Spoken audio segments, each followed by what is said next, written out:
What's up guys, welcome back. New zombie support was revealed yesterday, like one new monster, like the Golden Lord Eldlich, I believe it's pronounced right. Now only one monster though, but a lot of spells and traps. I'm not going into super detail, but it looks like very similar to like a combination between, let's say, weather painters and Boogians, if that makes sense.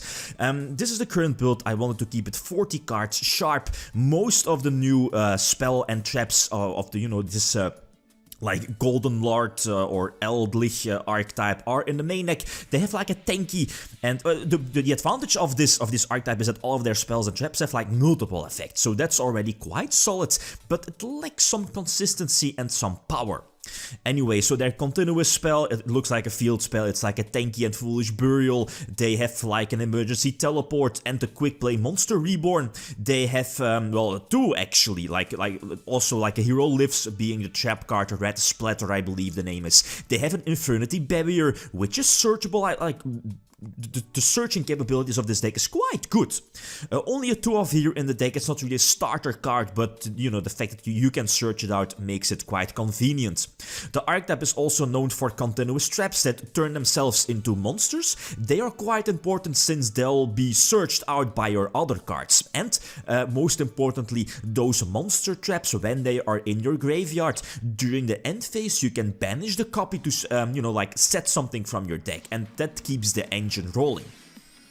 As you know, like I have been playing zombies like throughout years, and the strategy behind this still stays the same.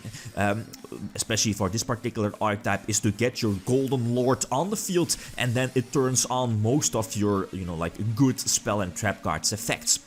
Going for Vampire Sucker, of course, and get your, your boss monster, your Doom King, I believe the name is, on the field, and with all of this new support, the emergency teleport for zombies, which, well, turns it to an emergency teleport, but on one condition, is that you need to have that Golden Lord, on the face up on your side of the field. So that's like the small condition of that. So priority number 1, get to your Golden Lord as soon as possible. It has like a discard effect from your hand, but first turn it's quite useless since you need to pop something unless you pop something on your own side of the field. It also has a graveyard effect very similar to Sephiroth, I guess, but instead of taking it back to your hand, the spell or trap doesn't need to be face up, you send it to the graveyard, and then with the archetype you'll get those beneficial graveyard effects of the spells and or the traps.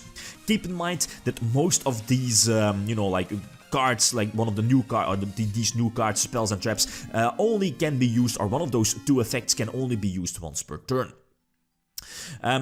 Yeah, Jackaburan is, I feel, is a one-off in the deck. I want to keep the monster count as low as possible. I want to keep the deck as consistent as possible, and opening with either Sage or Unizombie definitely helps out. It tutors your deck, I guess, of either sending your, eventually getting to Banshee, for example, to set up Zombie World. Banshee at 1 is fine.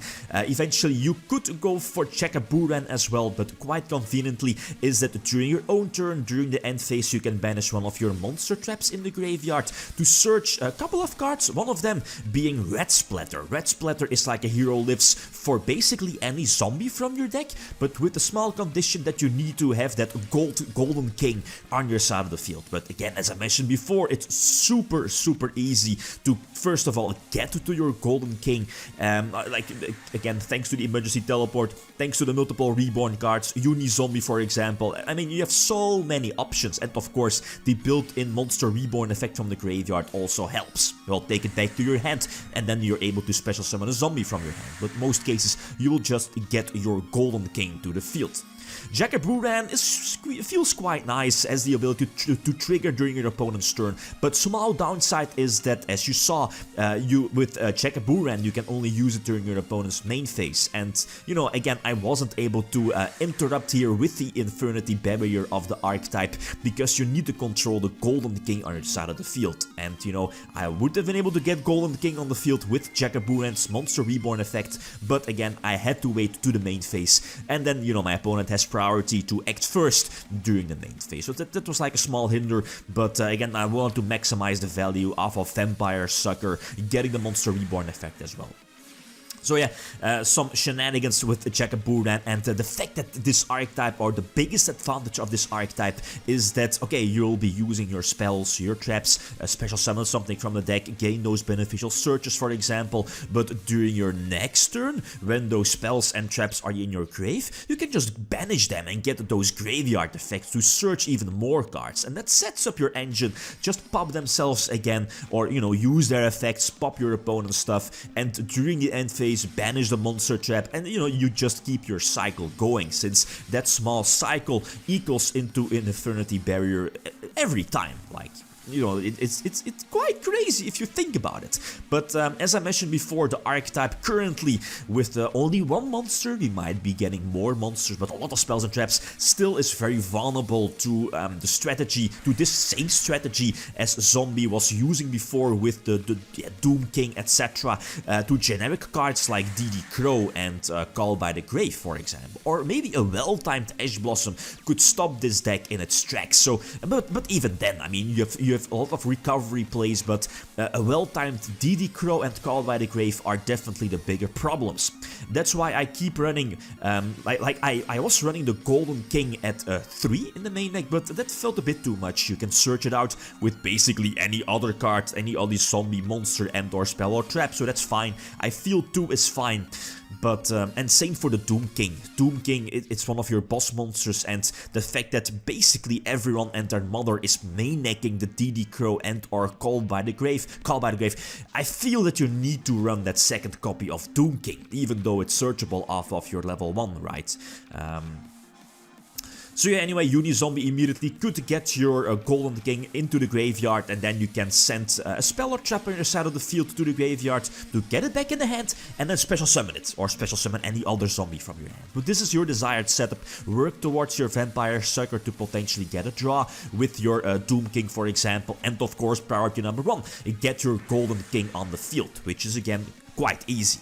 And with those beneficial extenders like Foolish Burial of Goods, you are able to send any desired one of the new zombie spell or traps to the graveyard, which, you know, like during the end phase, banish your monster trap to set the hero list, the trap card indeed, to use it during your opponent's turn to special summon basically any zombie from your deck. So it's like it feels quite consistent, but again, it's very vulnerable to disruption, more vulnerable compared to other decks like Invoked or maybe Spirals that, you know, like basically any 2-card combinations equals 2-card combination equals into shenanigans.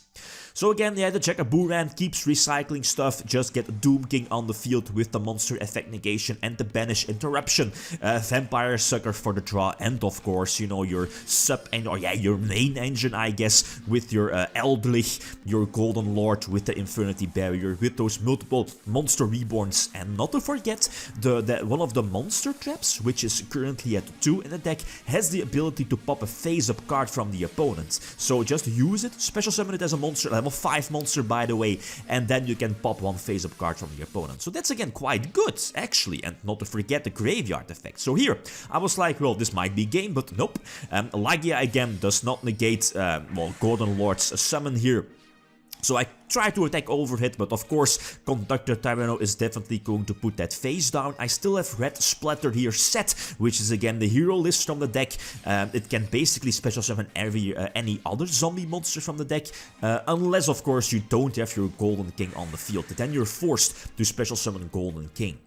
And here, this was a huge top deck. Top deck, the Monster Reborn, the Quick Play spell. But again, because you're not controlling your Golden King face up, you have to reborn the Golden King from your graveyard, and that makes my trap card live, which again special summons itself, and then pop a face up card from the opponent. And now with some cute interactions using the Sephiroth effect of Eldlich, I can get it on the field eventually and just attack for games. So it wasn't looking too good, but again, you know, maybe the fact that these cards are new and the fact that they are not, well, okay, you can activate them, but they are still a threat if they stay in your graveyard. They will just generate more advantage. So the archetype definitely has potential, but as I mentioned before, maybe going second might be a problem, like plowing through fields. The deck feels like it's lacking power. It's a huge control deck, a huge control build, so maybe floodgates might help out. So, like always, feel free to leave suggestions. I'm not running the trap card here far left in the side deck.